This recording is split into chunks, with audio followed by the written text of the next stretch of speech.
পরিবেশ, বন ও জলবায়ু পরিবর্তন এবং পানি সম্পদ উপদেষ্টা সৈয়দা রিজওয়ানা হাসান টাঙ্গাইলের মধুপুরে ক্ষুদ্র নৃগোষ্ঠী সহ বনে বসবাসকারীদের বিরুদ্ধে দায়ের করা ১২৯টি মামলা প্রত্যাহার করার ঘোষণা দিয়েছেন। এখানে প্রথাগত বনবাসীদের সাথে বন বিভাগের অনেক কটা মামলা মোকদ্দমা আছে।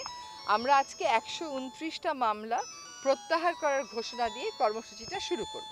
তারপরে ক্রমান্বয়ে যেখানে আমি দেখব যে বন বিভাগে শুধু এই মামলাগুলোর পিছনে অনেক সময় এবং টাকা ব্যয় হয় সেটা এবং কোনো ফল আসে না, সেই মামলাগুলো আমরা প্রত্যাহার করে নেব। কিন্তু জমি দখলের যে মামলাগুলো সেগুলো প্রত্যাহার করা অত সহজ না, একটু সময় সাপেক্ষ ব্যাপার। আরেকটা হচ্ছে যে আমি ঢুকতেই দেখলাম এখানে পেঁপে বাগান, শালবনের মধ্যে পেঁপে বাগান থাকার কোনো কারণ নেই। তারপরে আবার আমরা বলবো যে এখানে বানরেরা খাবার পায় না, পশুরা খাবার পায় না, তাই চলে যাচ্ছে, এটা হবে না।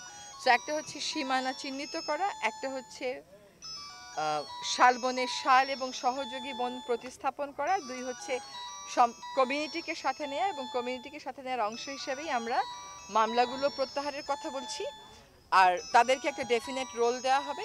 আরেকটা হচ্ছে এখানকার যারা প্রথাগত বনবাসী আছেন তাদের বনের অধিকারগুলোকে সেটেল না করেই কাগজে কলমে এগুলোকে রিজার্ভ ঘোষণা করা হয়েছে। টাঙ্গাইল বন বিভাগের আওতাধীন মধুপুরে টেলকি এলাকায় শাল চারা রোপণকালে এই ঘোষণা দেন তিনি।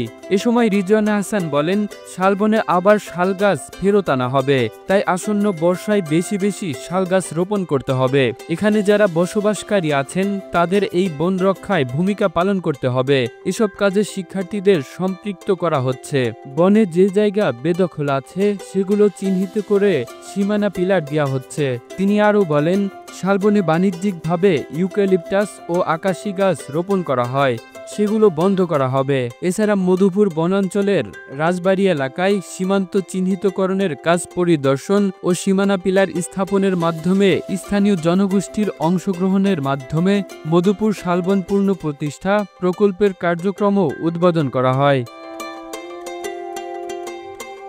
এ সময় উপস্থিত ছিলেন বন্যপ্রাণী বিশেষজ্ঞ অধ্যাপক ডক্টর মোহাম্মদ আলী রেজা খান, প্রধান বন সংরক্ষক মোহাম্মদ আমির হোসেন চৌধুরী, জেলা প্রশাসক শরীফা হক, পুলিশ সুপার মিজানুর রহমান সহ ঊর্ধ্বতন কর্মকর্তা। Kamrul Islam, the news Bangladesh, national desk.